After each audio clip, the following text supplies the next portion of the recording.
Amis internautes, salam alaikum. Veuillez vous abonner sur votre chaîne Dakar Plus et n'oubliez pas d'activer la cloche de notification. Vous aurez des informations en temps réel ici au Sénégal et à l'extérieur. Alhamdulillahi rabbil alamin wassalatu wassalamu ala mawlana rasulillahi sayyidil awwalina wal akhirina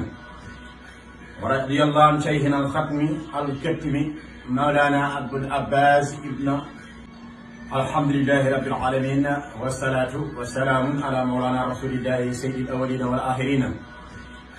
wa radiyallahu an shaykhina al-khatmi al-katimi mawlana Abul Abbas ibn mawlana Muhammad al-Hasan al-Tijani وعن طافة أولاده وخلفائه ومقدمه القائل المدفع الكبير يرمي المعيد. gannaaw bi jullee Yonent bi sallallahu alayhi wa sallam mbokki réew mi Sénégal mbokki international ci àdduna bi ñu ngi leen nuyu di leen lokkeel di leen ñaanal yàlla ci shahrul muharram bi rabiul awwal mooy atum jullit bu bees bi gane si na di ñaanal yàlla kullu koo xam ne maanaam kilifa diina bi yeewoo si réew ak kilifa aada ñu ngi lay ñaanal yàlla di leen lokkeel ci at mu bees bi yàlla def fi jàmm ci réew bi muy Sénégal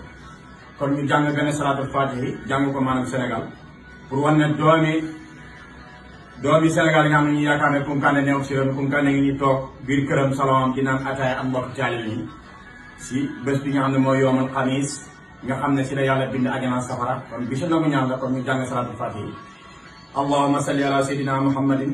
il fatih lima uxriqa wal xaatimi lima sabaqa naasiril xaq bil xaqi والهادي إلى صراطك المستقيم وعلى آله حق قدره ومقداره العظيم سبحان ربك رب العزة عما يصفون وسلام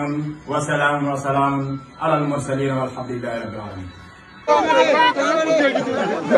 بارك الله وبارك الله بارك الله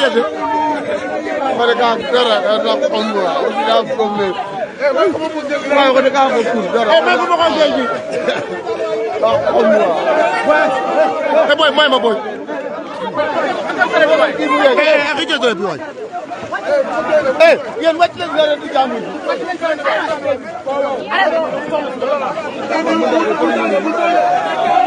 jërëjëf sax na jërëjëf Kanté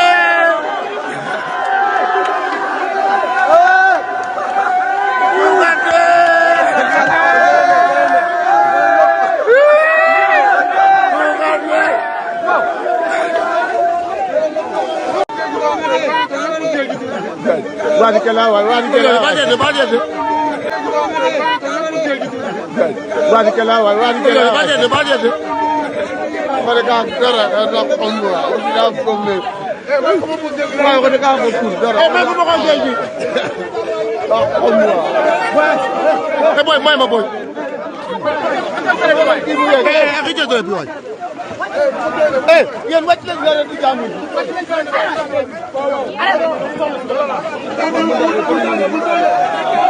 jërëjëf sax na jërëjëf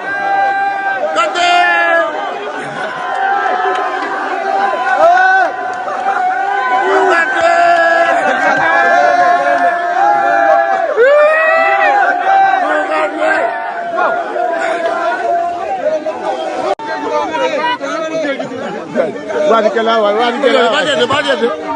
Amis internautes, salam alaikum. Veuillez vous abonner sur votre chaîne Dakar Plus et n'oubliez pas d'activer la cloche de notification. Vous aurez des informations en temps réel ici au Sénégal et à l'extérieur. Amis internautes, salam alaikum. Veuillez vous abonner sur votre chaîne Dakar Plus et n'oubliez pas d'activer la cloche de notification. Vous aurez des informations en temps réel ici au Sénégal et à l'extérieur.